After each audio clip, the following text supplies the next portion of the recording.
Hello and welcome to HRL Season 8, round number 1 of the Oval Series here at Jetta Dome track forged by Roman here.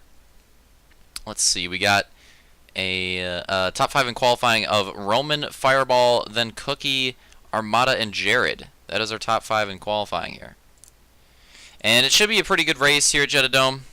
Different style of track than these guys are probably used to. You know, most of the ovals are like medium-sized or small-sized when compared to other halos. This is one of the bigger ovals that we race on this game. I think the reason for that is that big ovals just don't work as well in Halo 5 most of the time, but this one's not too bad. So racing it here to keep it different. The race is going to be at 85 laps, 25 lap interval, and I think they just pace another time, so be going green next time by.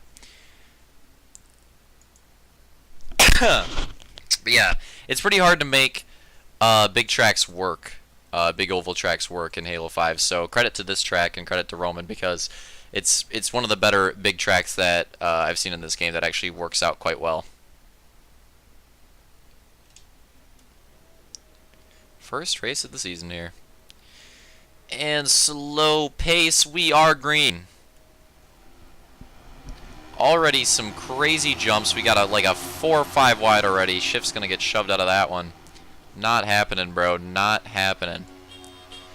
And I think it's yeah, it's Roman and Fireball right now. 1-2.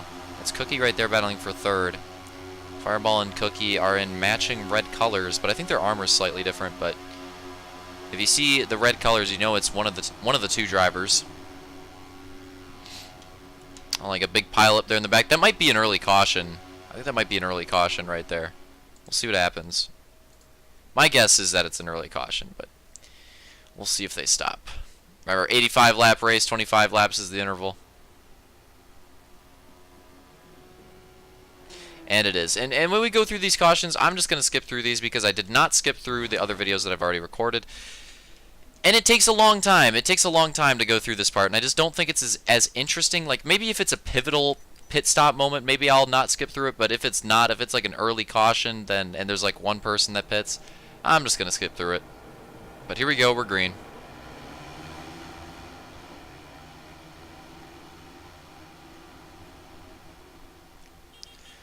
Roman's still out to the early lead, trying to get a win here on his home track. Gonna have to keep this going throughout the whole race, though. Fireball with an early crossover.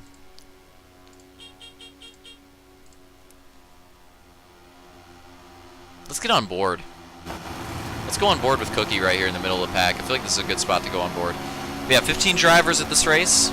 Pretty stacked pack here. Should be some great racing. We got a 4 wide right behind him. Holy crap. Oh, Killa. Oh, Killa. He's on top of a lead. He's on top of a lead. Okay, you're good. You're good. You're good. You're good. Oh, we have a crash at the front. Oh, okay. That's going to be another early caution. I'm just going to skip through. There's going to be like one person that pits. Just don't want to waste that time. And here we go with the green flag restart. We're going to go on board with Cookie yet again. Unfortunately, the checkpoints were not working at this point, so we do not have the lap counter up and running. So sorry about that. So basically, I'm just going to be guessing on what lap it is for most of this race. But for other races in the season, as long as the checkpoint was working, we have a checkpoint system now and a lap counter. So that's one thing that we're doing for the next 2 seasons, just to mix up the format even more, is going away from timed races and going towards lapped races. Again, lap races now being back in Halo Fireball. That lag's going to hurt them. So yeah, we haven't had, in the HRL, we haven't had lapped races since, like, Season 1, I think? Maybe Season 2 as well. But yeah, I think Season 1 or Season 2 of Halo 5 was, like, the last time that we had lapped races. So that's a big difference. It's been quite a while. I think Halo 4 was when we did it very consistently, but Halo 5, it didn't last too long. It's because timed races generally work better in Halo 5, but now with this checkpoint system that we've developed, I think we'll be able to bring back lapped races. Which is a good and bad thing in some ways. Personally, I prefer the lapped races, but there is a way where lapped races can kind of end up being different, I guess, like with timed races. Well, I guess it's kind of like a pro-con type thing, because with timed races, yes, you have races, you know, every race ends at 10 minutes, or is 2 laps to go at 10 minutes, but at the same time, you have some tracks where, you know, the leader might have a really good race, and they might pass the finish line at 9 minutes and 58 seconds, which is basically like an extra lap there on the race. Whereas with the lapped race, you know, there's nothing like that, really. But with the lapped races, what we do is, like, I have a certain time that I want all the races to take, and I take the lap time of the track that we're racing on, and I make the lap counter for all the tracks based off of that time that I want the races to be, and based off of the specific track's lap time. So in theory, all of the lapped races end up being a similar amount of time. Take a similar amount of time. Again, in theory. That's not always how it happens, but in theory. That's the goal. And one of the pros to the lapped races is for oval races, because with timed races, oval races get kind of conked, because I have to add time onto the race, and it gets to a point where it's like, oh, how much time do I add on to this situation? You know, like, how much time is correct? Because if I don't add time under caution, then those races are just going to be cut super short. Whereas with the lapped races, you could just be like, oh, we'll just have the laps under caution count. And it's not as bad, because it's like, oh, you know, we're just counting like 2 laps under caution. Whereas with the timed races, if I were to count that stuff, it would be like I'm counting a minute off of the 10-minute race, which hurts the race a ton. Looks like we're going into pits here, so let me get a wide view so you'll see different drivers go into their pits throughout this first cycle. But yeah, so I think that for oval races and just races with pits in particular, it is definitely a benefit to have the lapped format. Whereas if you have races without pits, I think timed format is fine. You know, you could really go either way. But for races with pits and cautions is what I should say. Not really... Well, yeah, pits too, but more so the cautions. Definitely better to go with a lapped system. So that's one of the benefits of the lapped system. And like I said, the other benefit was like I said before with the timed races, how you get these inconsistencies where there might be, you know, like I said, leader might cross the line at like 9 minutes and 58 seconds. It might end at a weird time, you know. It might be a factor, like if the leader wants to slow himself up to end the race early, if he has that big of a lead, like that becomes a factor. Yeah, it's just stuff like that you don't need to deal with lapped races. So that's the nice thing. I think the nice thing too is that, again, in theory with lapped races, unless the checkpoints screw up, like we had the situation with Slaunch at the one Supercross race. I think it was last season. What track was that? Tysonburg. We had the situation with Slaunch where he called the white flag early, and that ended up leading to a penalty. And that's one of the. I think we've only had to do that twice. I think we've only had to do that twice throughout our past few seasons. I'm gonna get back on board here because I don't think that there's. I think most of the pits have been taken. Let's get to a good spot. But yeah, I think that's only come up twice. I think that penalty has only been used once, again, maybe twice. But it was a penalty that was necessary because you could get in situations like that where people call the race early, like significantly early, trying to get the race to end early, like the leader might do that. Whereas with lapped races, how are you going to do that? You know, the race ends on a certain lap, so it's kind of hard to make that mistake with the... Excuse me, I'm getting hiccups. It's kind of hard to make that mistake with the lapped races, is what I'm getting at here. I want to get to the back driver of that pack. There we go. Well, close enough. Yeah, there's my little rant on the laps versus the timed races. And for next season, for season 9, we are going to be doing lapped races again. So this season, as well as like partially an experimental season to see how that works out. And another thing that we're going to do for season 9 is I think we are going to continue the pits for GP and for ovals, and I think the oval pits will be similar to what we did for oval pits in the oval series, and I think that the GP pits, though, the GP pits, I believe we're just gonna do the same style of GP pits. So the GP pits are going to be the same GP pit system where you just have to do a certain amount of pits. I think the oval pits are going to be the same pit system as we did in the oval series. So a little bit different there. And then SX isn't going to have pits. RX is going to have Joker usages, and I think that another change there is we may increase the Joker usages per race to 2 now instead of 1 Joker usage. And I think we're also going to remove the restriction where you cannot use the Joker on the first or last lap. I think we're going to remove that and just make that open. You can use the Joker on whatever lap. You just have to use it twice a race. So that's another change. And these should be some interesting changes. I think they should be some good changes for the season. It should work out well. The pack here, it's Fireball, Cookie, Uncle Blake, Real Deal in the front of it. So it's real in this order from front to back. It's in this little pack here. It's Real Deal, Fireball, Cookie, Blake. That's what it is.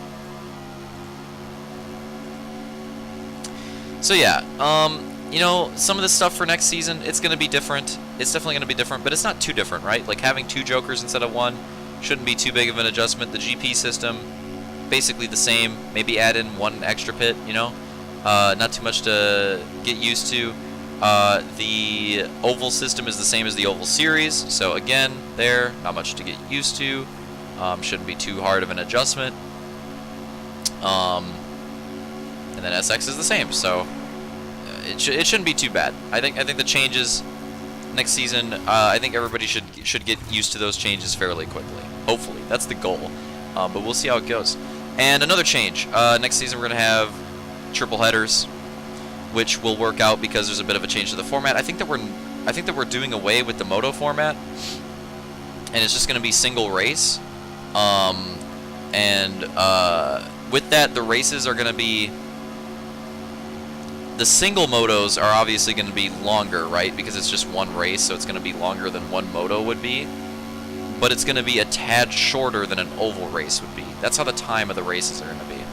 And that should work out. And also, no qualifying. There's just going to be heats, and the heats will just be decided by inverse of your order in the point standings. So for the first night, we'll be using the Oval Series point standings to go off of, and then we'll use from that night on for the other 3 nights. We'll use the actual point standings, and again another change. The grand finals and the regular season are happening. Whoa! What the lag, dude? That literally came out of nowhere. Rip Fireball. Another little change is that we're gonna be doing. Damn, Roman's been making gains. We're going to be doing the grand finals and the regular season as part of the same thing, if that makes sense. So your grand finals races points will count towards your regular season points, but they are also still the grand finals points. So you're going to have like 2 simultaneous championship battles, which should end up being pretty interesting and different to end off.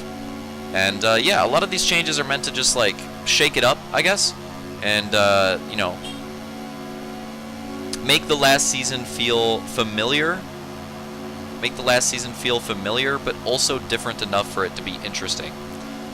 And I don't think that the triple headers will be too big of an issue because of the fact that, oh, rip for Roman right there. I don't think the triple headers will be too big of an issue because, like I said, there's only going to be heats and motos, or there's only going to be heats and a moto, and that moto is going to be shorter than the Oval Series races. It'll be longer than previous motos in the moto format, but it'll be shorter than the oval race, if that makes sense. So in theory, the triple header will take just about as much time as an oval series race. That's the idea. We'll see how it works, but that's the idea. So the triple headers in practice shouldn't be that bad, but we'll see how it goes. It is a lot of racing still. It is a lot of racing, but it should be in theory less racing than the oval series. That's kind of what I'm trying to get at. Anything else? Roman going in for his pit. Anything else off the top of my head? No. That's about it. Maybe some slight tweaks to the point system, but other than that, pretty much the same.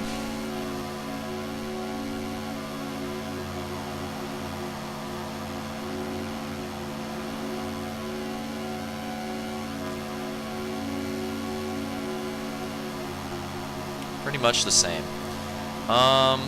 Yeah, I don't know. I don't think I have anything else. But it should be a good season. The track lineup is very good. That's the biggest part, I would say, of Season 9, is it has, you know, to end off the series with. I think that Season 9 easily has the best track lineup of any HRL main season previously. It's not even close. Arbel going in for his pit right there. It's just not even close, man. It's not even close. Just such a good track lineup. All of the tracks are solid. There's no track, for the first time ever, there's no track in this season where I look at the track and I'm like, yeah, I'm skipping that one. You know what I mean? There's no track like that. I want to race all the oval tracks. I want to race all the rallycross tracks. I want to race all the supercross tracks and the GPs. All of them look like fun. And that's the best part, I think, of Season 9. You may like some of the changes to the format. You may not care about some of them. You may dislike some of them. But in the end, I think what'll make Season 9 one of the best seasons... Oh, that's so unfortunate. Racer, what are you doing? Just fucking dinking around at the edge of your pit box. What was that? You kind of deserve that. But yeah. That's what I think will make Season 9 one of the better seasons. Is the fact that it just has an amazing schedule. The best schedule that we've had. So, hopefully that comes through. Hopefully that comes through. We're about halfway through this race. There might not be another caution. That'd be crazy. Alright, let's get to a different view then. Could I do the overhead view? The overhead view might be too much. Yeah, even that's too much. What the hell? Wow. Distance in this game, man. The gooses disappear. It's such a short distance. Let's go on board with Slaunch. Has been leading most of the second half of this race. Let's watch him for a little bit. Yeah, I think Season 9 should be great. Like I said, the track selection is what should carry it. I think that not just the track selection, but also the fact that it's such a balanced schedule. It's got 3 Rallycross, 3 GP, 3 SX, 3 ovals. It's such a balanced schedule as well, as I just said. And on top of that, it's got bonus points where they're needed. Bonus points where they're needed. It's not going to be as hard as Oval Series bonus points, but there will be bonus points, and there will be, you know, additions on that. But we're also going back to the OG point system, which would be nice as well. And there's just a lot of good things to look forward to, man. I'm really looking forward to this final season. It sucks that it's the final season, but I think it's going to be great. It'll be a great way to send it off. Sorry, I gotta keep talking about something, man. There's not too much to talk about with this race right now. I'm basically just doing a podcast right now with the race in the background. It's essentially what it's come down to, because there's just not much to talk about. Let's go over there. Roman's in a nice band. Yeah, another thing is, well, you know, yeah, let's just continue the randoms. So I'm done talking about HRL. I pretty much got everything I wanted to say about Season 9 out there. Let's talk about the Blackout beta on Xbox. Terrible. Terrible, by the way. If you want... I'm not saying the gameplay is terrible, by the way, because I made that announcement, but I didn't really clarify it. So some people may have read that announcement in the Discord and been like, oh, what... You know, who are you to say and speak for everybody? No, I'm not trying to speak for everybody gameplay-wise. Performance-wise, though. Unless you have an Xbox One X, performance-wise, it is objectively terrible. Terrible. And that is why I said that. Like, there's no opinion there. Whoever you are, the performance for the Xbox Blackout beta was absolutely awful. Whoever you are. So that's why I posted that in the announcements. And, you know, I really want to like it. I do. And I think that I would like it if it was more well optimized. But that's just it. It's not well optimized. And I just can't get over that. It's not well optimized at all. And if it ran well, I feel like it'd be great, you know? And I'm not even talking about, I don't even care about Black Ops 4 multiplayer-wise. I tried the multiplayer beta. I thought it was okay. I really liked Black Ops 2 and 3 a lot.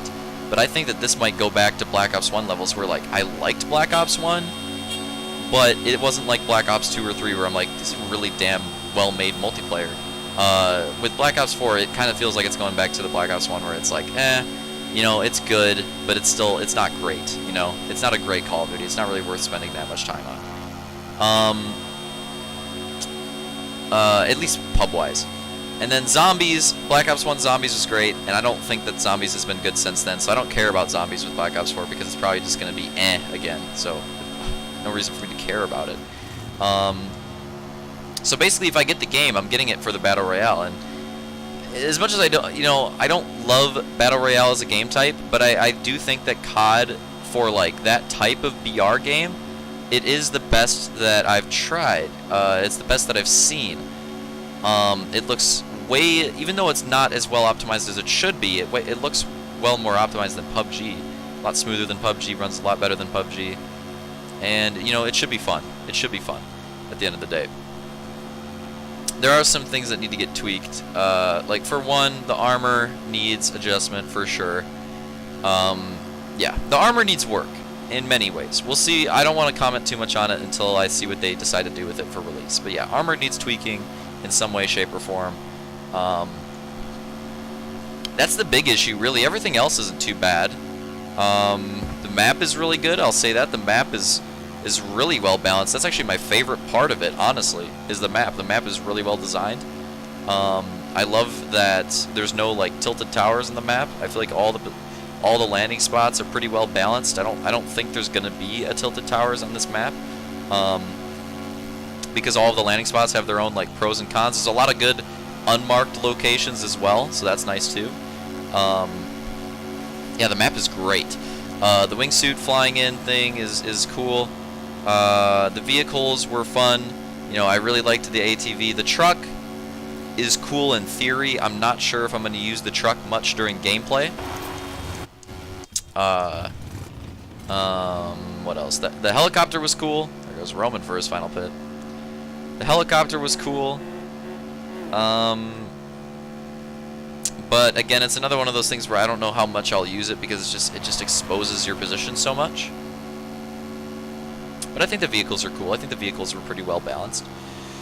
What else? What else? I think that the equipment is very useful, and that's going to be the equipment and the perks are going to be a huge part of the gameplay. And I didn't mess around with them too much in the beta, but I think that that's something that's going to separate the best players when it actually comes out is the perk usage and management and the usage of I just had an aneurysm of the equipment as well. My bad. And yeah, I think that's what's really going to separate players. Not positioning, not gun skill. How well do you use what you have in your kit? I think that's going to make a huge difference in this game mode.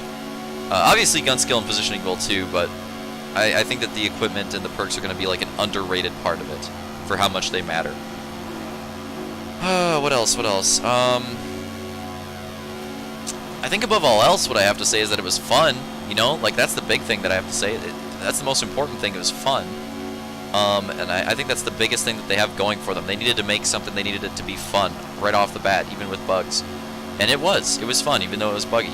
And again, I'm talking about the PC beta here, by the way. The Xbox beta, I stand by what I said. The Xbox beta, the performance was awful. Don't buy it until you know that. Like, don't pre-order it, okay? Wait till you know that it works. Because, for example, the Battlefield beta, I tried, and I was like, okay, this actually runs pretty well. It should run well on release as well. Whereas with the COD beta, the beta just ran absolutely awful. So I'll stick with my pre-order for Battlefield because I tried the beta. And even though the beta was buggy, it ran well performance-wise on both my console and my PC. When it comes to the Black Ops beta, not too much. It ran okay on my PC. It ran playable, but it still didn't run too well. And on console, it ran awful. So I'm just waiting to see if they optimize the game. I want them to optimize the game a little bit more. That's my biggest issue with Blackout. I need them to optimize it a little bit more before I can play it and have fun with it. Because what I played on the Xbox beta was just unplayable. It was literally like watching a slideshow. It was like 10, 15 FPS, and it was just awful. I hated it, seriously. On Xbox. PC was great. Even though the performance wasn't perfect, even though the optimization wasn't perfect, just playing it was great. Xbox, though, needs work. But I have high hopes for it. I think that it could be really good, and I think that it's what Treyarch should focus on. Right now it seems like it's kind of an afterthought. Right now it seems like they're going in with their multiplayer and their zombies, but honestly I think that's the wrong focus. I think that they really have something there with Blackout, and I think that that's where they should put the attention to, making that mode the best that they can possibly make it. Because like I said, zombies has not been as good. You know, Black Ops 1 was the peak of zombies. It's been downhill since then. Some people may disagree with that, but I think most people probably agree. And then you have, you know, there's no campaign in the game. And then you have the multiplayer, which again, in my opinion, does not, at least right now from what I played in the beta, does not live up to Black Ops 2 or 3. I think Black Ops 2 or 3 were both very good, and which one you liked the most just was preference based. Whereas Black Ops 4, I think maybe it might end up better than Black Ops 1, it might end up worse. But I don't think, it's definitely a step down. It's definitely a step down from 2 and 3.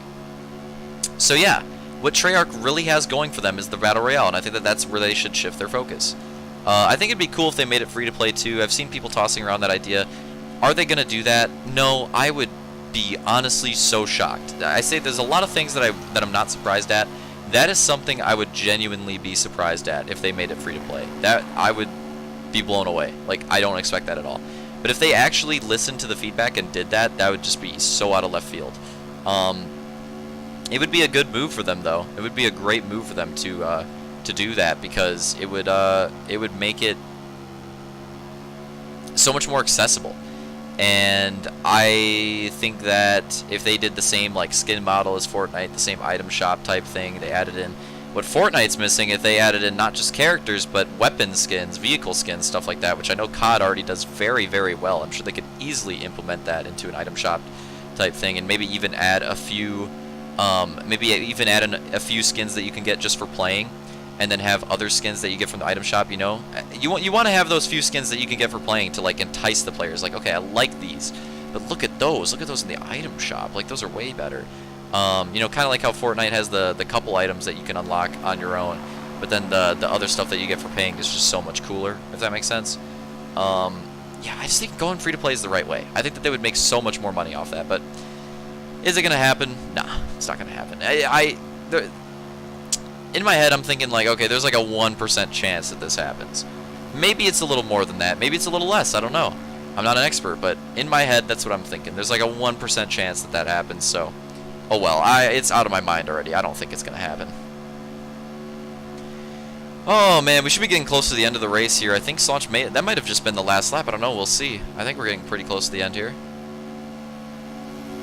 Yeah, as you can tell, this race is going to go green. Slaunch is going to take the opening win here at Jetta Dome. We're just kind of waiting for it to happen. We're waiting for it to happen. Oh, when is it going to happen? Oh, when is it going to happen? Sorry if I seem bored. It's not that I'm truly bored with these races. I already did pretty good commentaries on the 4 races, but I'm having to redo them. That's why I sound bored and uninterested, because I've already done this before, so I'm trying to make it as interesting for myself and for you guys as well. Because I know that if I commentate on the race, if I don't do like a podcast style of thing, I'm just gonna not care, and it's just gonna be boring, not only for myself to do, but for you, for anybody watching to listen to. So the only way for me to make it interesting is to make it like a podcast type thing, because I'm just not into these races, because I've already seen them. You know, there's a few moments, like maybe for the end of some of these races I'll get excited, but for the general race, there's just not much for me to talk about, especially for this one. But we're getting there. Someone's about to take the win here. Anytime now. Anytime now. Anytime now. There it is. Alright, yeah, let's go, baby. Slaunch takes the first race win of the season. Roman is going to come across the line at 2nd, Fireball 3rd, Real Deal 4th, Cookie 5th, Uncle Blake 6th, Elite 7th, Killer 8th, Sector 9th, Jared 10th, Armada 11th, Hunter 12th, Racer 13th, Shift 14th, Decoy 15th. That is your finishing order. Everything accounted for. Official results here for the first race of the season at Jetta Dome. Now we move on to Bowman Gray. Oh boy. Oh boy. This is going to be interesting.